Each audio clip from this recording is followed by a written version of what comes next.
They saw me every morning. Same plain shirt, same old laptop bag, same quiet footsteps heading to the back office no one cared about. To them, I was invisible. Just another replaceable staff. The kind that fetches coffee when the intern forgets. They never asked my name twice. Never invited me to the meetings.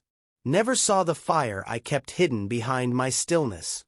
They rolled their eyes when I spoke, talked over me during presentations, laughed at the simplicity of my ideas.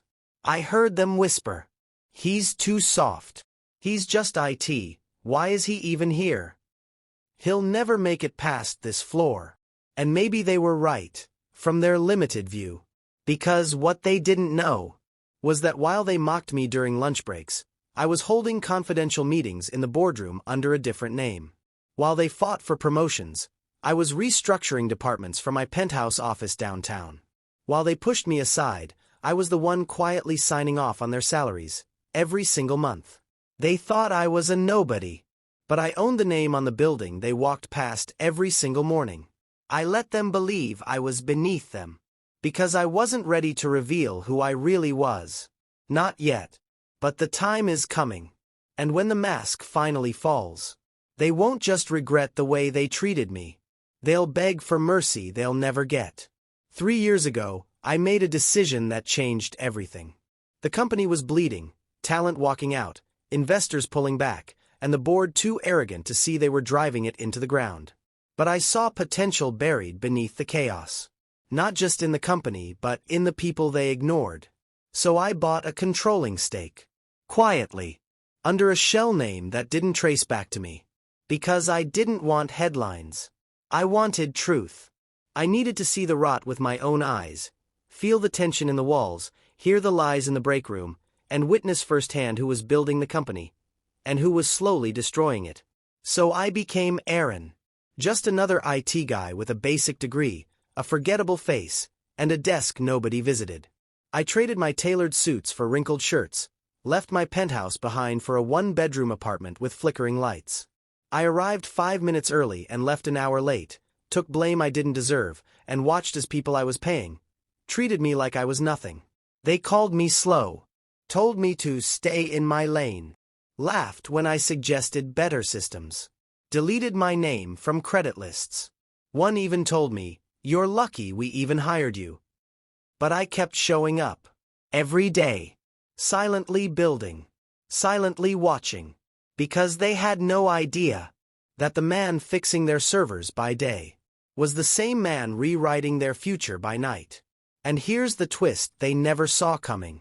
Some of the very people who made my life hell were stealing from the company I now owned, submitting fake invoices, sabotaging others to climb faster. And one of them was sleeping with a board member to manipulate internal audits. I didn't say a word.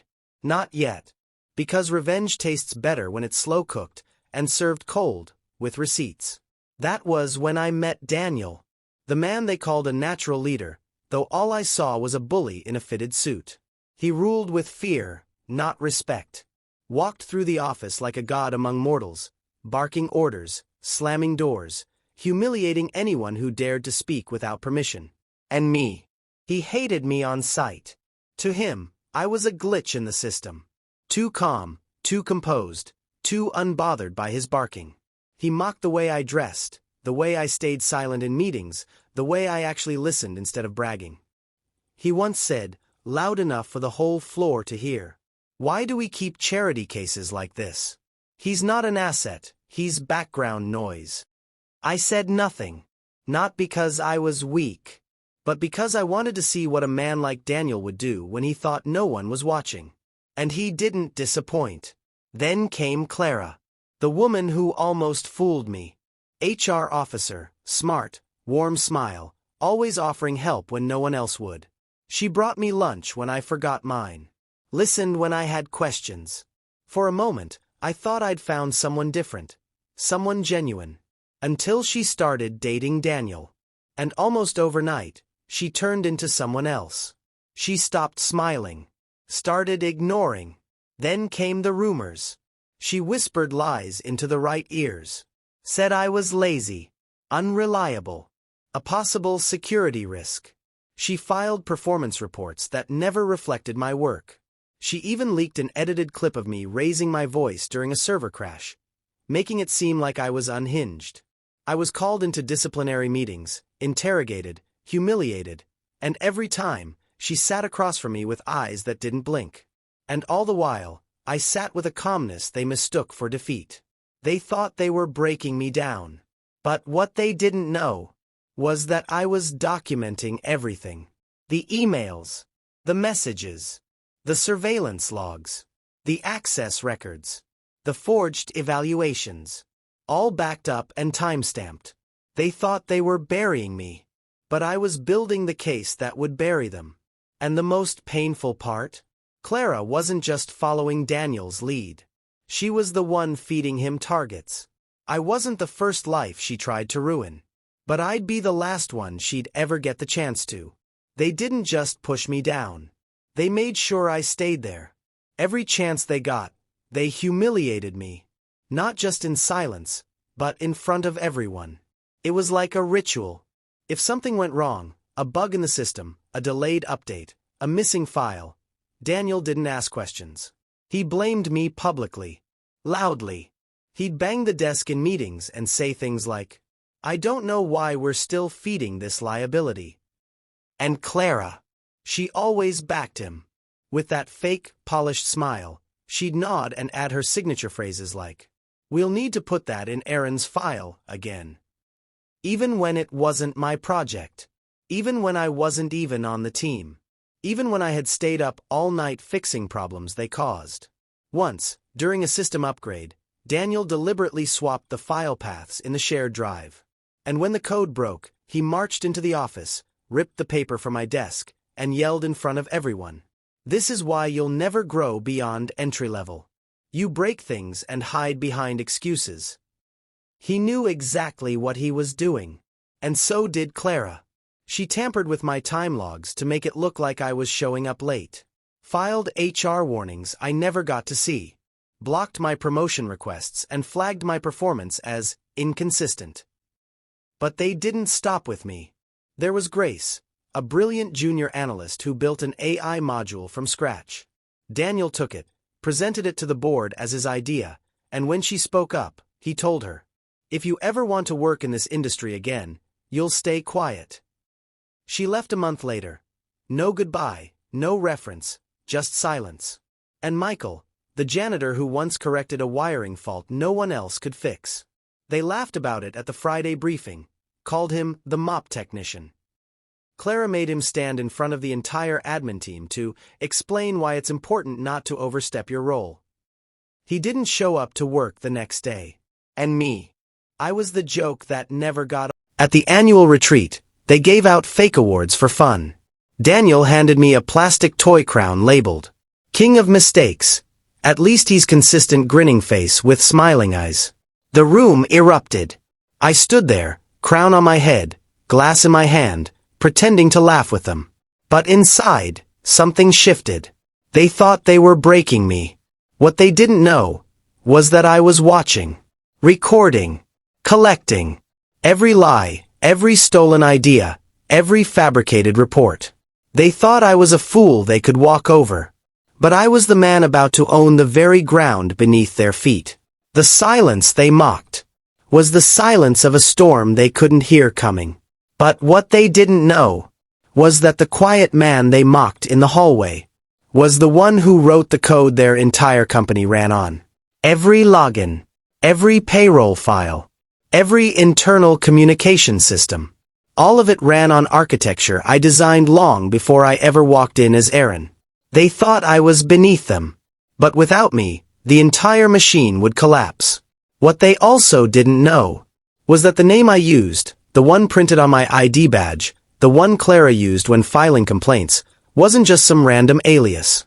It was tied to a holding company, quietly registered under the parent organization. And that holding company owned 64% of their shares. I wasn't just working under them. I was their silent employer, their unseen shadow, their reckoning in disguise. But I didn't stop at code. I dug deeper, with precision, with patience, Every snide remark. Every falsified report. Every backhanded insult passed in the stairwell when they thought I wasn't listening. I recorded them. Clara's voice, whispering lies into the ears of directors. Daniel's threats to staff, hidden under motivation.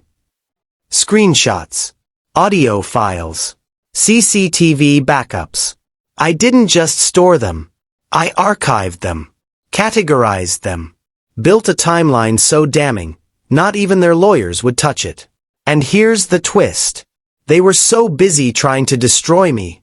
They never noticed the systems randomly freezing during meetings. They didn't question how sensitive emails they sent to one another somehow went missing.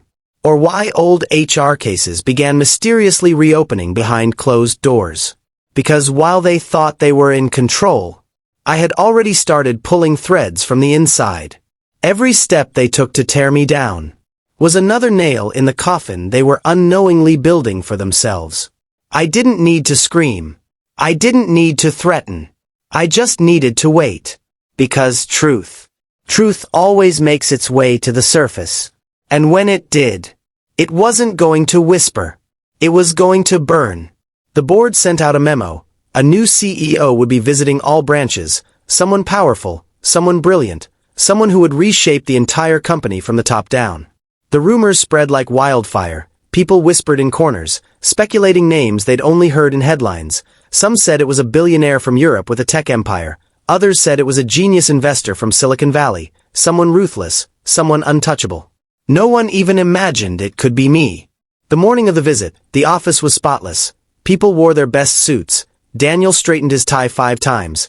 Clara reapplied her lipstick at least 3. They laughed nervously, practiced their smiles, not knowing they were preparing their faces for their own downfall.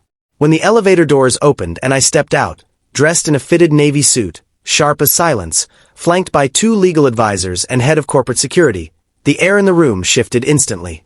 Time didn't just slow, it shattered. Daniel's face drained of color, his smirk vanishing as if it had never existed. Clara's lips parted, trying to form words that refused to come. Her hands shaking so slightly she thought no one noticed. I did. I walked past them like they didn't exist, like the noise they once were had finally been muted, and took my seat at the head of the table, the very seat Daniel once claimed only men of value deserved to sit in. The silence was deafening. No laughter this time, no jokes, no fake awards, just the unbearable weight of realization pressing down on their chests. The intern they mocked. The analyst they humiliated. The man they thought was invisible was now the one deciding their fate. And the worst part for them wasn't that I had power. It was that I'd had it all along. And now, I wasn't hiding anymore.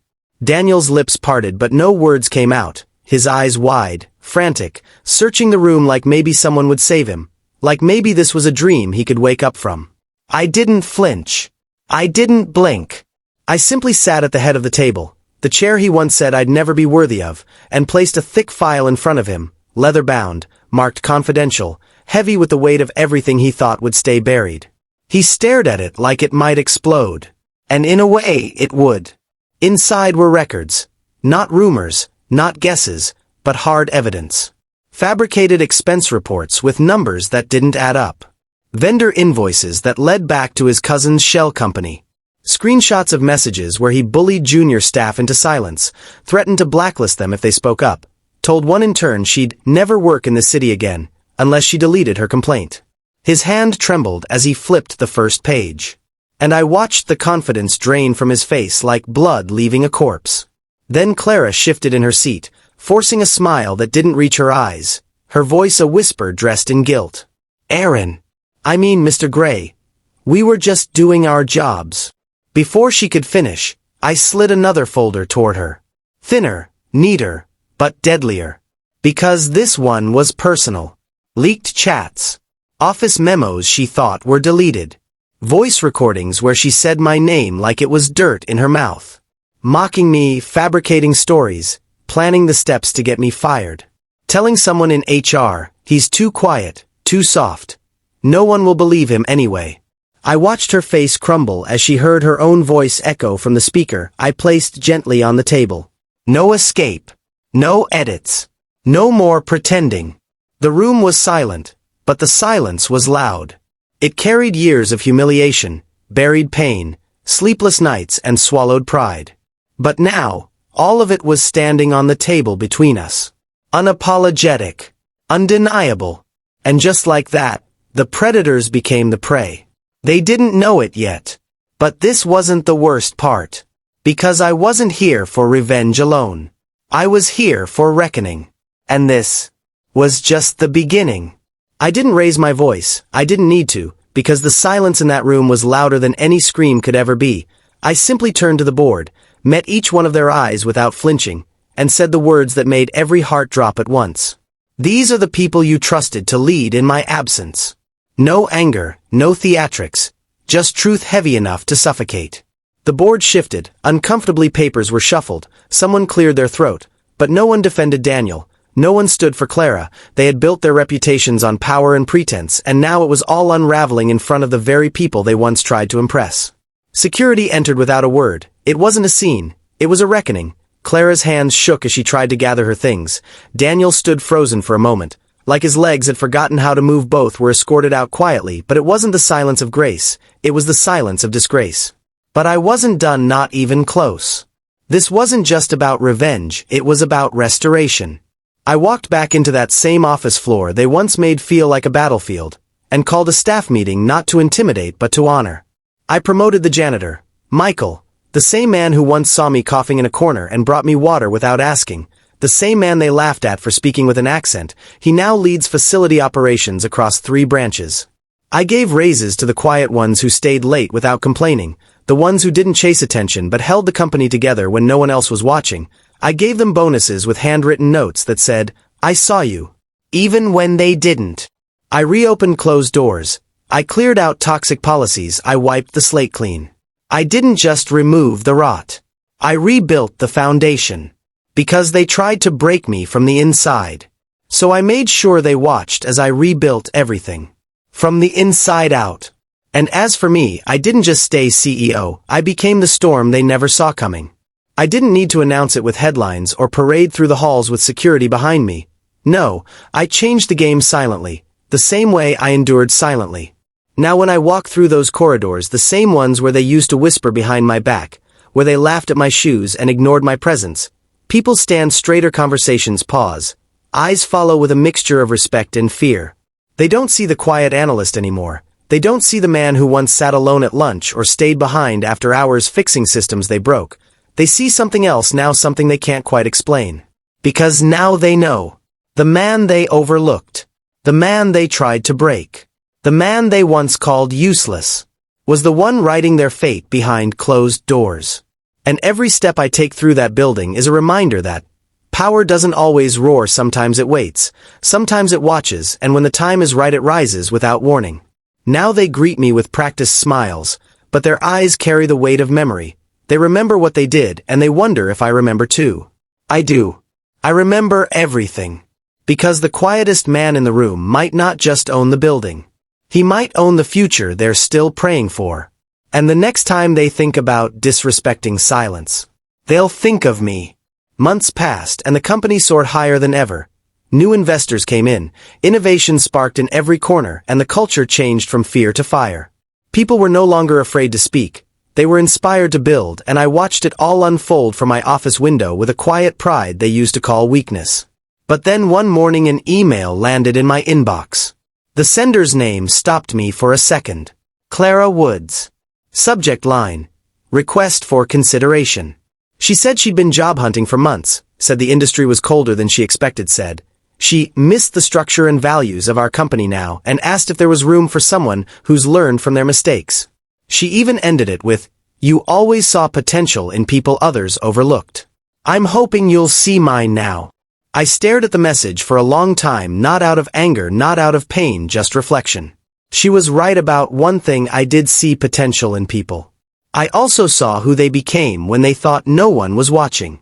That same week, I got word that Daniel had applied to a low-level position at a sister company, under a different name, but the system flagged him and sent his application straight to me.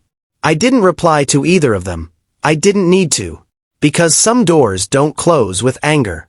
Some close with growth. And some with silence. They taught me everything I needed to know about betrayal. So now I teach them what it feels like to be forgotten by the very man they tried to erase. They buried me in mockery, but I rose in memory. And now, I'm the quiet storm. They'll remember every time they hear the name they once tried to destroy. Mr. Gray. Thanks for watching. Don't forget to like, share, comment, and subscribe for more powerful stories.